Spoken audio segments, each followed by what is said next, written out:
Hello everyone, welcome back to A Wild Approach, and in today's video I wanted to do something a little bit different where I'm sitting here and I'm actually talking to you face to face, or face to camera, and we're discussing my personal goals for my garden and why I got into gardening, why I started all of this. So I personally started gardening for butterflies. I wanted to attract butterflies. And if you've seen any of my other videos, you know that I live in the city and I live on about 1/4 of an acre. And when I moved here, the only plants in the whole yard were lawn grass, privet, and like a ground cover juniper. Nothing else. Nothing else. And the lawn grass is Bermuda grass. My least favorite grass in the world at this point because it has become an absolute nuisance in my garden. So why am I talking about this? Well, I thought that if I talk to you guys about my goals in my garden, that maybe it would give you an idea of if this channel is going to be helpful for you and if it aligns with some of your goals. Maybe you care about wildlife, maybe you care about privacy in the garden, screening, butterflies, birds, or maybe there's something else you're interested in. Leave a comment down below, let me know why you garden. So, the first thing I want to talk about is butterflies, just because that is why I started. When I was kind of getting curious about gardening, and I don't remember what year it was, so I'm just going to say somewhere around 2017 maybe?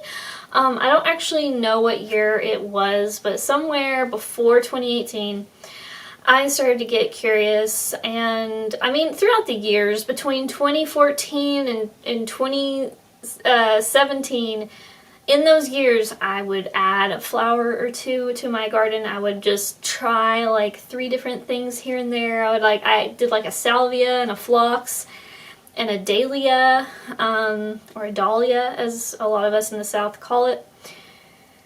I tried these types of traditional plants and I just didn't have a lot of luck. The dahlia actually did pretty good, but that was like the only thing that actually did well other than the salvia. The salvia and the dahlia did pretty good. I was notorious for buying plants and then putting them in the wrong spot. Like I would ignore the tag. Like I was always like notorious for doing like the worst things you could do. I would overwater, I would put things in the wrong spot, and then I would just I would give up pretty quickly on each particular plant. And I didn't have any butterflies. The butterflies would just zoom right on by my house. They didn't stop, they didn't care, they just would keep on going. And I would ask myself, like, what is missing? And I would ask myself what was missing, all the while looking at the vast open nothingness of just lawn and then invasive privet. And I would just be like, where are the butterflies? And this happened in my mind because I grew up on a farm in a rural area in the middle of like a really, really tiny little town. When we got a gas station nearby, it was a big deal, okay? We didn't have anything. We didn't even have a grocery store close by. I think we had to drive like 20 or 30 minutes to get to the grocery store. So we were in the middle of the country and there were butterflies everywhere. You didn't have to attract them. They were there. They had what they needed, and I didn't know what they needed because I didn't have to know. So when I moved to the city, I soon found out that I was seeing almost no butterflies at all. I would see like a cabbage white fly by, and that was it. So I got to wondering, why don't I see any? How do I attract them? So I first talked to my mom about it. She liked to garden, and she specifically planted zinnias. And so she gave me some seeds, and I started gardening from that. And sure enough, I would attract some adults with zinnias. Zinnias really do attract them. They're not native. But they are an attractive native, or they're not native. They're an attractive nectar source for the adult butterflies. But as I was getting kind of obsessive about butterfly gardening and I was researching further and I was diving further in depth, I was finding out that you really need to plant host plants for butterflies if you really want their entire life cycle, because I was always like, okay, I'm getting the butterflies when the zinnias are blooming. I would wonder to myself, why am I getting these butterflies only when the zinnias are blooming and no other time, and what can I do about it? So I found out that the caterpillar stage needs leaves to eat, specifically leaves of certain plants. I had no idea. I thought that the caterpillars could eat any leaves of any plant. And then before that, I didn't even know that they had these different life stages, right? I'm sure I learned about the life stage of the butterfly back in like elementary school or something like that, but I didn't retain it like fully. So I just kind of knew a vague description of their life cycle. But I found out more detailed version of their life cycle. I found out, the egg stage, the caterpillar stage, the chrysalis stage, the adult stage. And I found out that each stage needs different things. This brought me further into butterfly gardening and into host plants. And learning about host plants took me further into native plants. So when I was first researching blog posts, articles, videos, all those things about butterfly gardening, it was a mix of native plants and non-native plants, and a mix of annuals and perennials. But as I got further into it, I realized that there are a lot of native plants that attract the adult butterflies, and then there are a lot of other native plants that attract the caterpillar stage of the butterflies. And so, in essence, I learned that it's important to have a combo of nectar plants and host plants. But another thing that is not covered very often is shelter plants, which I'm still adding those. I've just started adding some of those this year. And what I mean by shelter plants is like grasses. So if you don't know, butterflies really love grasses to kind of shelter from storms and wind and rain and all that nastiness. So if you have a good mix of plants in your garden, specifically native plants, and you're picking plants that you know are going to host the butterflies and moths that you want to attract, and you're adding keystone species in there, then that is going to be a great combination of plants for your garden, for your butterfly garden. And then add on top of that specialist plants. So a specialist plant example would be milkweed. Monarchs really have to have milkweed. Their caterpillar stages cannot eat anything but milkweed. So pick some kind of native species of milkweed for your garden. There are all kinds of native species of milkweed, so there should be something that will work for you. In my area, swamp milkweed is one, which some people call rose milkweed, I think. And then common milkweed is another one, and then another one is butterfly weed, or orange milkweed.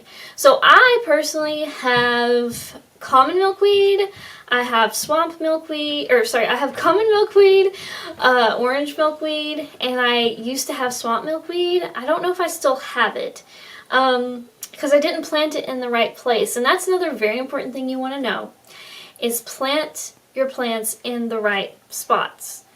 Really try to learn what kind of soil you have. And I know it can be tricky. I know people make it sound easy, but it can be really tricky because your soil can be different depending on the seasons. So in my garden, I am on a hill. So you really need to look at your microclimate, and you really need to look at the soil at your house and figure out what is going on with it, because it can be different depending on the seasons. So I'm on a hill, so I have to account for drought in most of my garden. Not all of my garden, but most of my garden has to occasionally deal with drought issues. But I have certain areas of my garden that have to deal with more moist and wet issues. And I have areas of my garden that deal with a lot of sun. Most of my garden is full sun, by the way. But I also have areas of the garden that don't get full sun, that only get like a couple hours of sun. So I have like part sun, part shade areas, and then I have shady areas, but I don't have a ton of shady areas. So my shady areas are very small areas of the garden. And so you really want to look at light. You want to map the light in your yard. And one way you can do this is you can just look out at your garden every hour of the day. Now make sure you do this in like late spring or summer. Sometime between late spring and like middle of the summer is when you want to capture the sunlight in your garden. You can't do this in the winter because it won't work. The lighting is different in the winter. So you've got to do it during the sunnier season.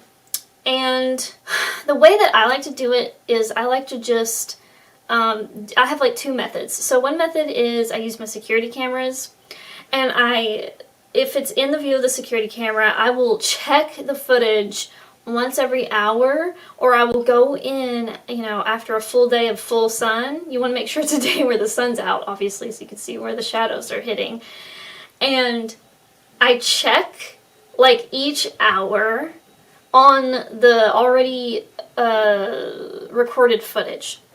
So I will check like 9 or 10 a.m., and I'll keep checking like 10 a.m., 11 a.m., 12 p.m., 1, 2, 3, 4, 5, 6, and I will check and see how much full sun does this area really get. Because there are some areas in my backyard, kind of in the side yard, backyard areas, that I thought got like really hot, full sun for like all day long. But the tricky thing is I only thought that because I was out in those areas during those times. So in the morning, they weren't getting any sun at all, completely shaded. And then in the evening, they were getting completely shaded. So it was just the middle of the day where they were getting full sun. And yes, it was hot full sun because it was the middle of the day, but it was only like 3 hours of sun. And so those areas need more shade-tolerant plants in them because they're not getting the 6 hours of sun a day. So you want to map the sunlight in your garden, and that's one way I do it. Another way I do it is to physically go out there once per hour on a day where I'm not busy, right? I know most of us are busy like every day, but there are days where hopefully we have a day where we can just every hour go and check. If you work from home, this is even easier. I work from home, so this is a lot easier for me to do. But if you don't work from home, it might be a little bit trickier. That's why the security camera thing is a very easy way to do it. Or you can get a trail cam. And then if you get a trail cam, you can put it exactly where you need it to go. But anyway, so map the sunlight in your garden. You can also do this with, you can sort of get an idea with Google satellite, like Earth view. But it doesn't give you, an hourly look at the sunlight. So it's a little bit more tricky, but you can at least get an idea of where's that full blazing sun at, because obviously if there's no shade tree, close enough to an area, it's probably over 6 hours of sun, So that's the sunlight thing and putting a plant in the right spot. Moisture levels for me fluctuate. In the winter, my garden's pretty wet. It's pretty wet. But in the spring, it used to be pretty wet, but lately we've had some dry springs. And so this year I had a little bit of a drought, not like a horrible drought, but a little bit of a drought situation for several weeks in the spring. But here we just got into summer, right? So like late spring and now early summer, we've been getting hit with storm after storm after storm, a rainstorm after rainstorm. So we're absolutely drenched right now. I think we just got like 5 inches of rain over the whole month so far. So we've got a lot of rain lately to make up for all of that dry weather. So for now, we're going to be okay on the water. But it fluctuates. I remember I looked at a photo from, I think it was last year. The garden was dry at this time last year. I just thought that we had a drought a few weeks ago. Last year, it was way worse. It was way worse. And you can tell by the lawn, it just starts looking dead. So I had to supplementally water a lot last year. But yeah, so if you have any kind of drought situations consistently over the years, just go ahead and plant drought-tolerant plants. And if you have a really flooded type of yard, maybe it's really flat and it's kind of downhill from another place and water just rushes down into your yard, plant wet plants. Plant things that can enjoy all that moisture, you know, like buttonbush, and I think like sweet spire or sweet pepper bush or something, swamp milkweed. There's a lot of plants that actually really like that heavy moisture. I think Joe Pyeweed likes some moisture. I have mine kind of downhill where I have a drip hose. So anyway, so if you have an area where you want to be more moist and you want those kind of plants, maybe you can put in a drip hose. It'll water more efficiently than a sprinkler system. Okay, so it's the next day because my camera ran out of battery. So that is why I'm in a whole different outfit. Just so you know, this is like the third time I've recorded this video. And technically this is the second half of the second time I've recorded the same video. So it's not really the third time, but it feels like the third time. So I don't know where I left off exactly. So editing this is going to be interesting. But I think I covered a lot of the reasons why I started gardening, maybe, and my basic goals for wildlife. So now I'm going to talk about cats. You do not want to let cats in your garden. You don't want to let your own cats outside and just wandering freely.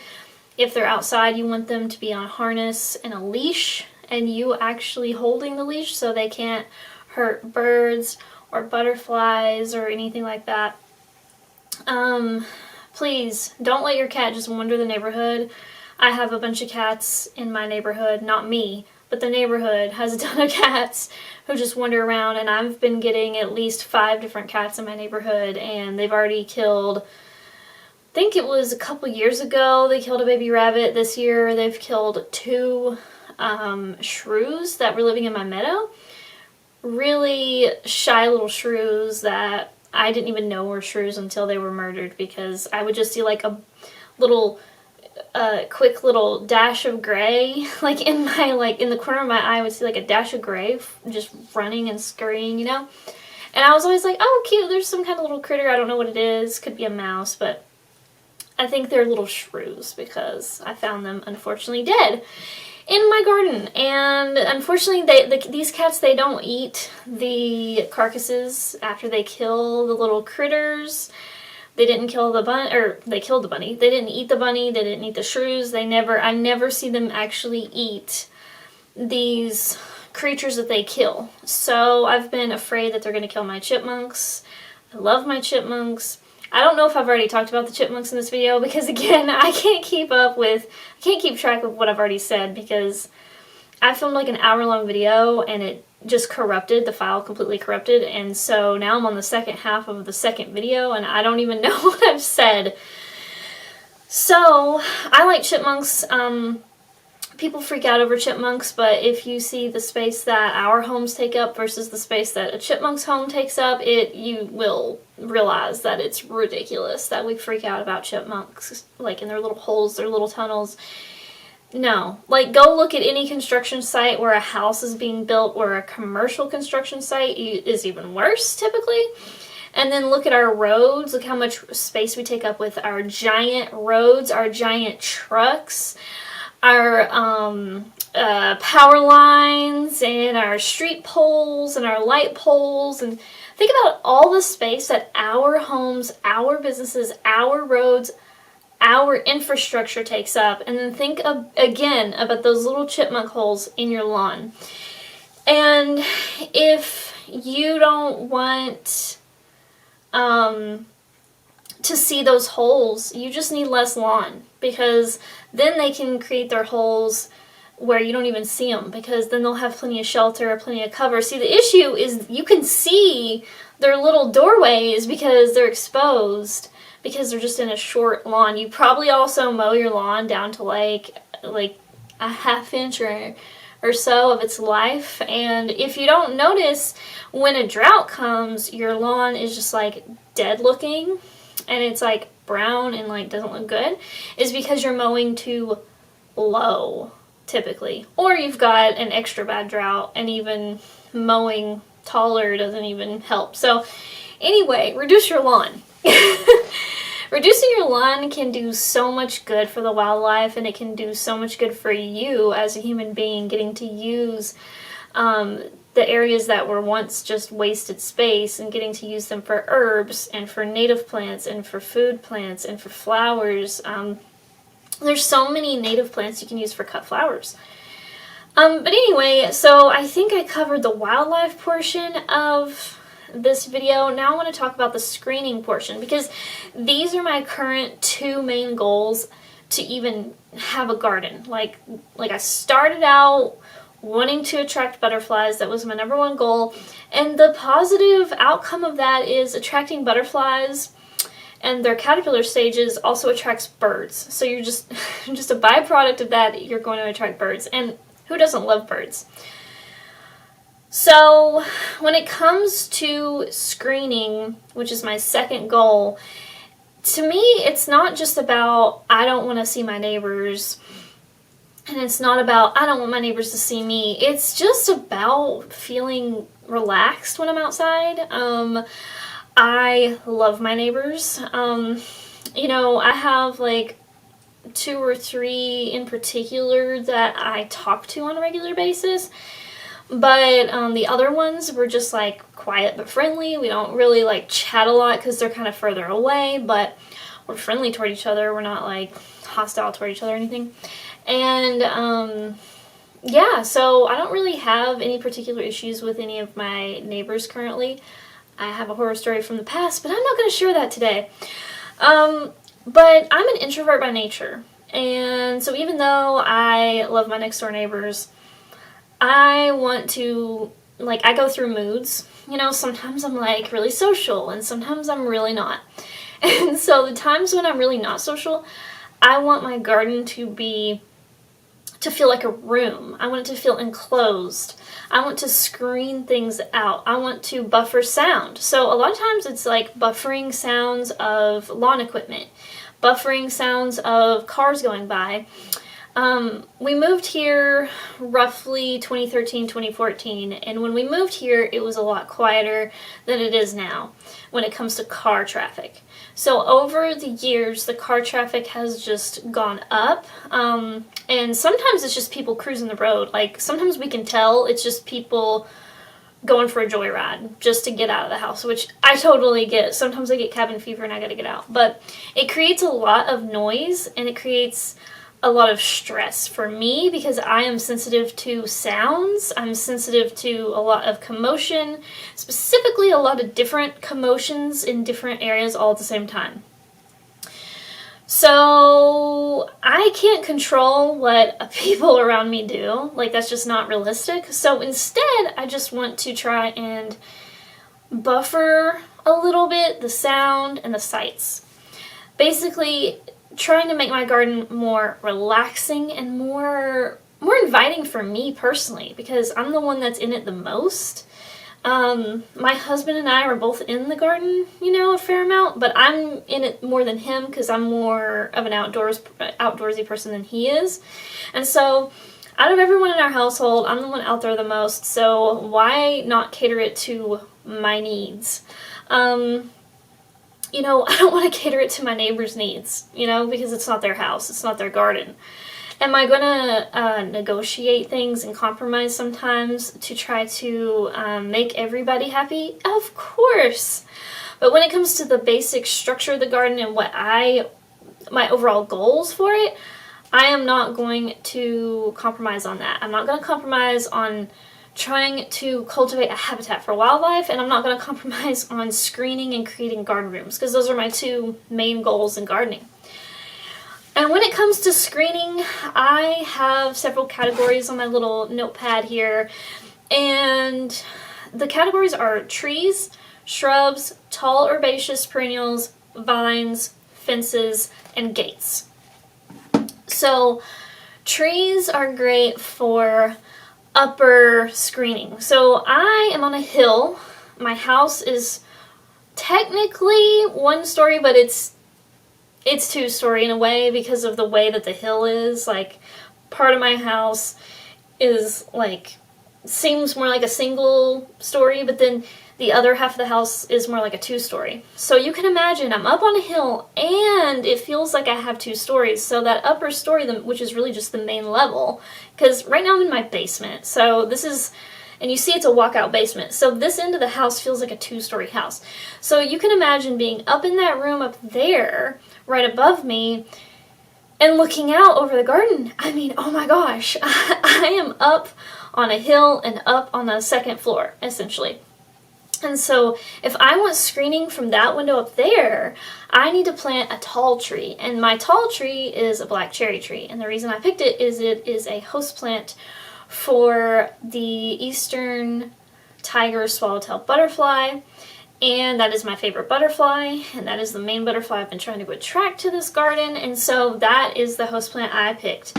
And the reason I didn't pick a tulip poplar is because not only does a tulip poplar get way larger, and it is a host plant for that same butterfly, but it also doesn't host as many other butterflies and moths.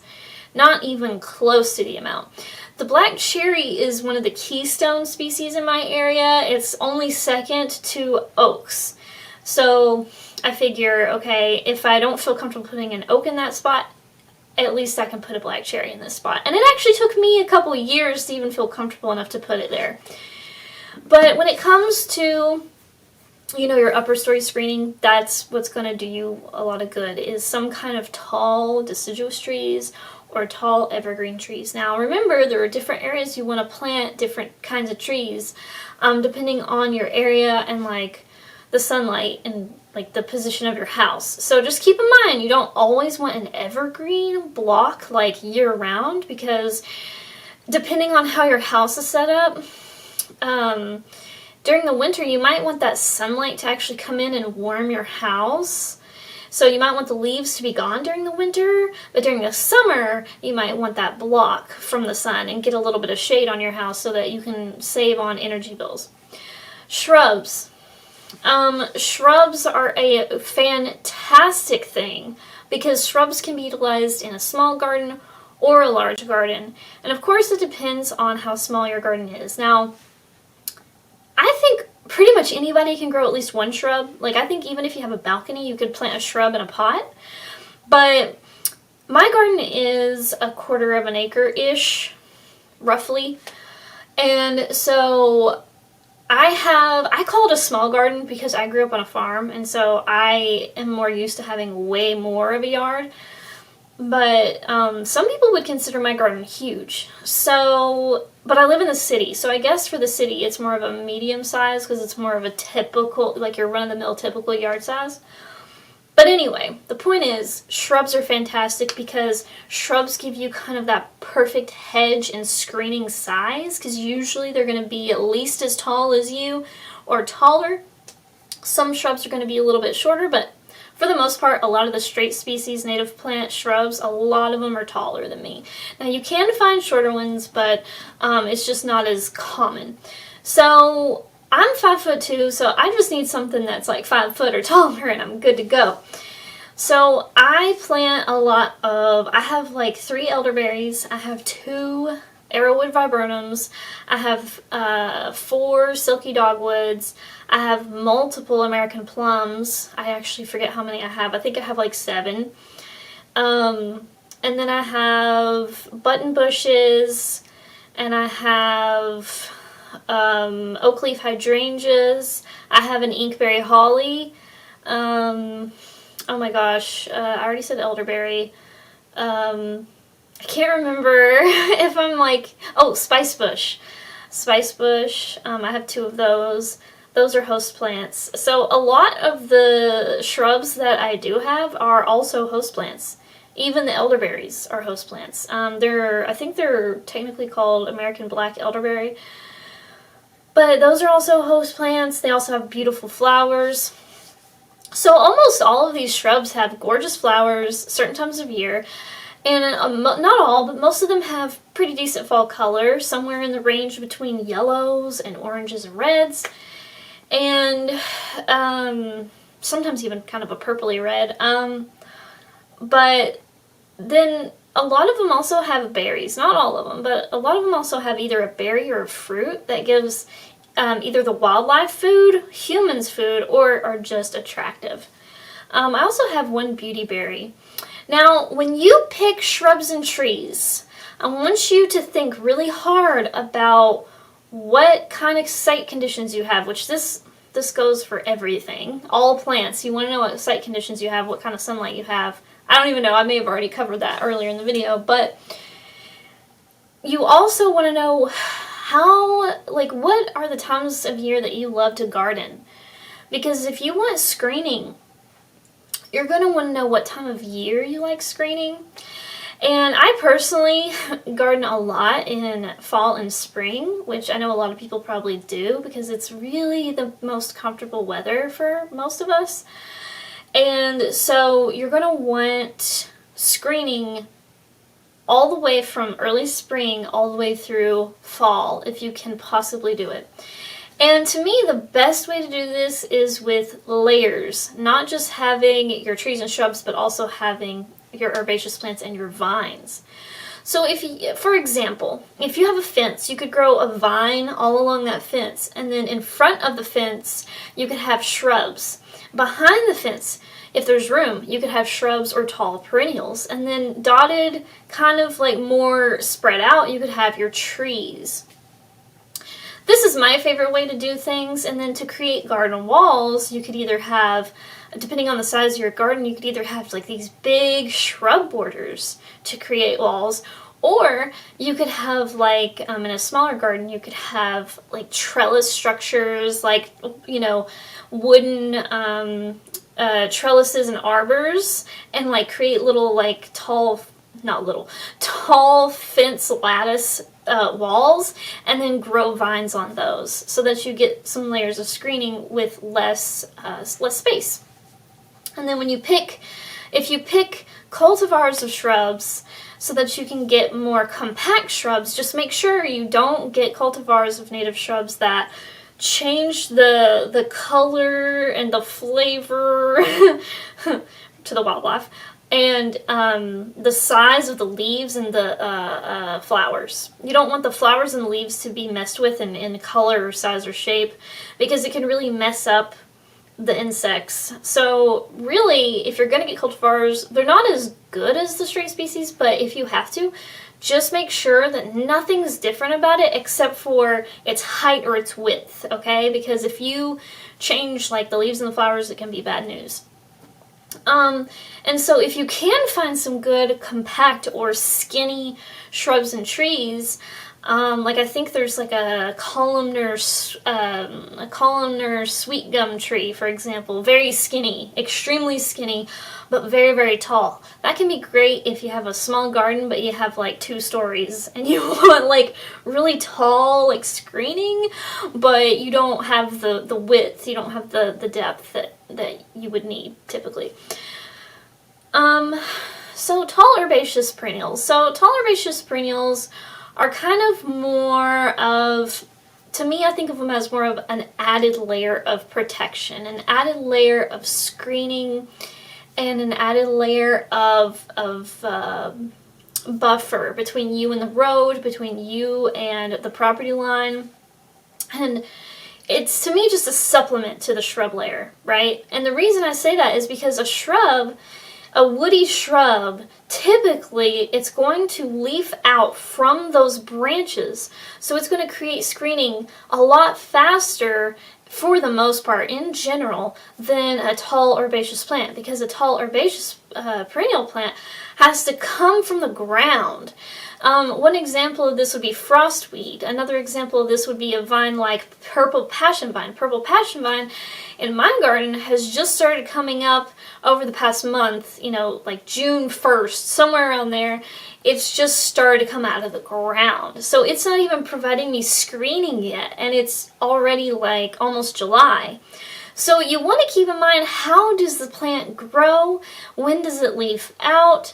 Is it woody or is it herbaceous? Because you want your basic structure to be trees and shrubs and woody vines, because the woodiness is already, over time as it grows, that woodiness is going to be like this, okay, in the winter. And then as it leaves out, it's going to leaf out straight off of these branches. Whereas if it was herbaceous, in the winter it would be like kind of shriveled. You could see through it like really well. Like you might have just some like skinny little pieces like this, but look, we can see each other. And then it would have to come all the way real slow from the ground in spring and summer, really slowly, and then branch out and fill up. So I want you to understand this, because I didn't understand this. And that's why everyone talks about layers, garden layers, when it comes to creating garden rooms and screening. I mean, I cannot emphasize enough.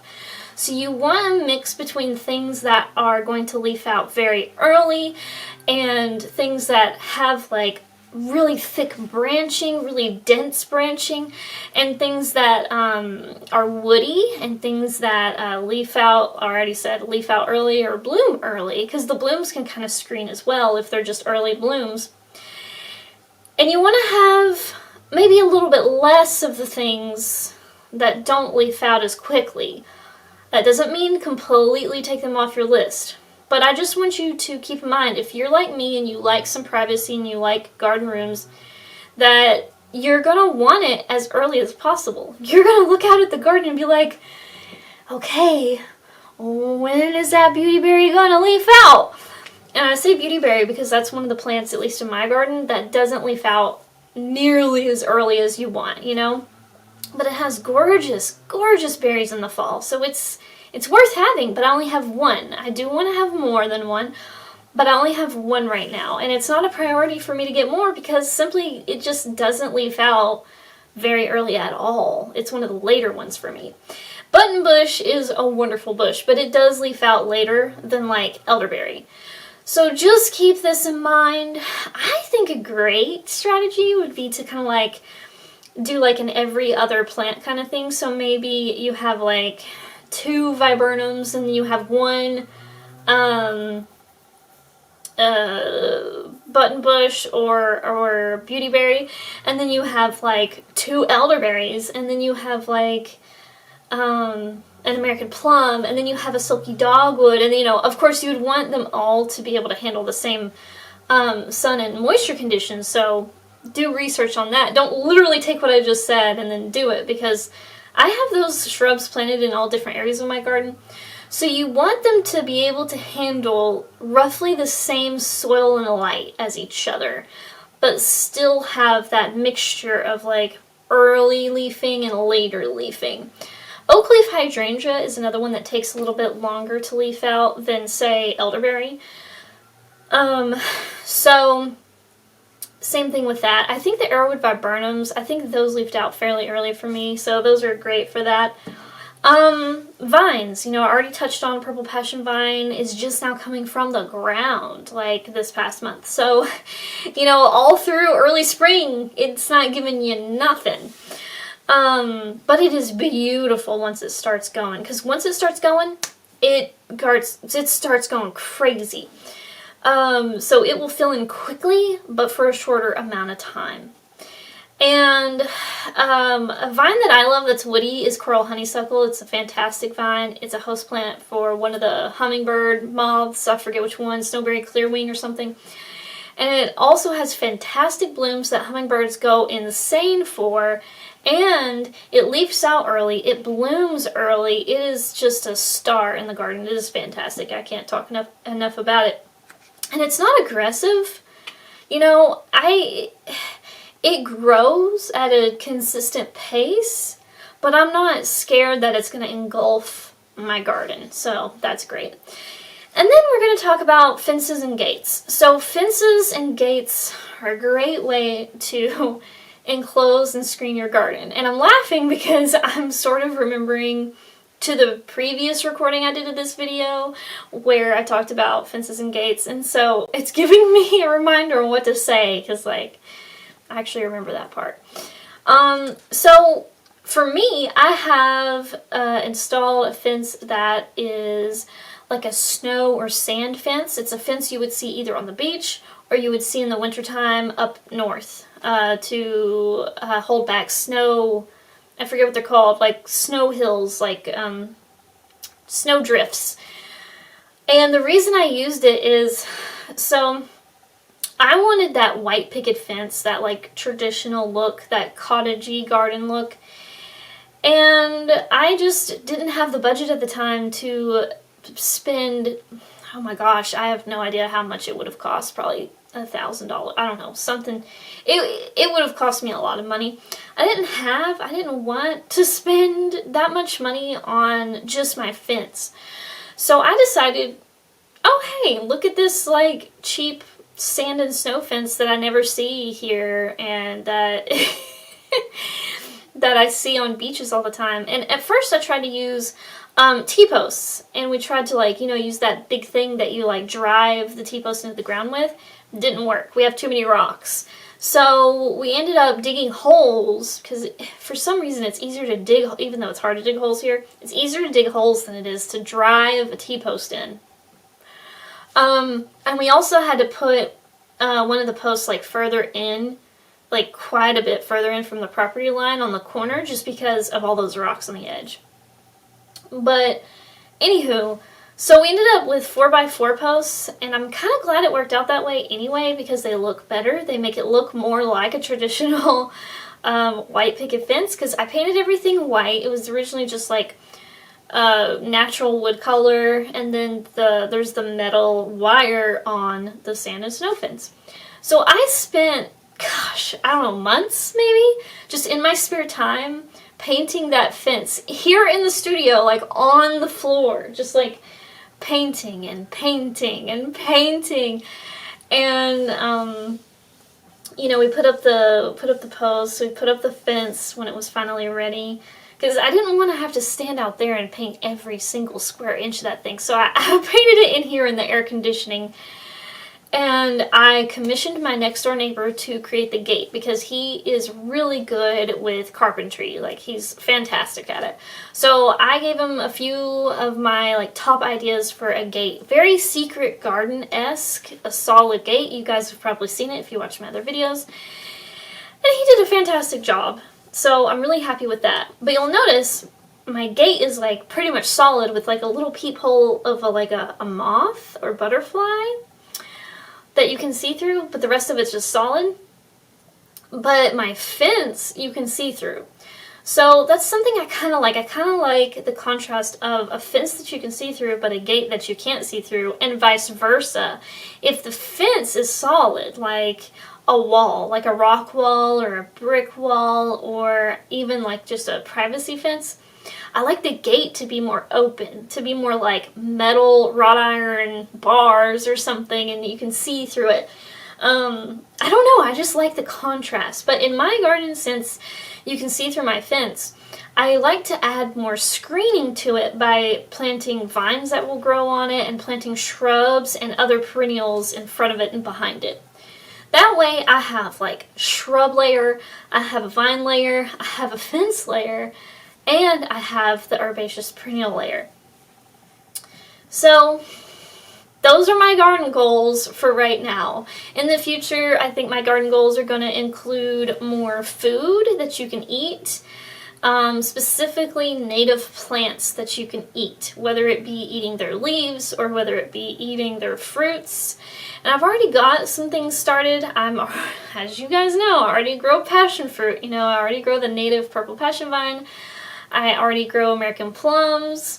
Of course, the American plums are new, so I haven't gotten plums yet, but I'm hoping this year is the first year, but we'll see, because I did have blooms, but I don't know if I had enough to actually get the plums, but we'll find out. And, I also have herbs, native herbs that I grow, so I could make my own tea if I want. So I'm just starting to dip my toe in like native plant agriculture, and I have a book that I highly recommend you all check out if you're into the food thing, Food for Humans. is the Native Plant Agriculture book. I think it's called Native Plant Agriculture, and it's by Indigenous Landscapes. Fantastic book. I'm still reading through it. There's so much information in it. I just probably barely dipped my toe in it. It is so freaking good so far. Love it. I mean, they cover a lot of different food crops. I'm not just saying, oh, just grow some fruit trees. No, no, no. They have all kinds of options, okay? We're talking about seeds, nuts, fruits, leaves that you would use as lettuce, you know, as like a native, you know, green. But anyway, so I'm super interested in that being my third goal, one of my future goals. And that's about it. That's all I have for you guys today, and I hope you enjoyed this video. If I left anything out, I'll probably be recording little clips. And my camera stopped. I just cannot get luck with recording lately. But anyway, that's pretty much the end of the video. If I left anything out, I'll probably add it in at the end because I know I probably forgot something. But anyway, hope you guys have a great day. Thanks for checking out the channel, and please leave a like if you enjoyed it, and then comment down below what your garden goals are and why you started your native plant garden. Thanks so much. Bye.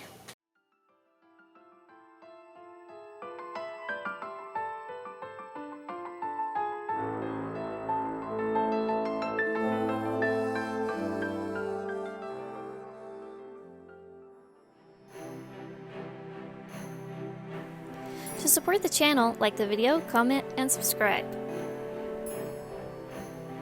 You can also support my work by buying art from me at macylu.com. Thanks for watching!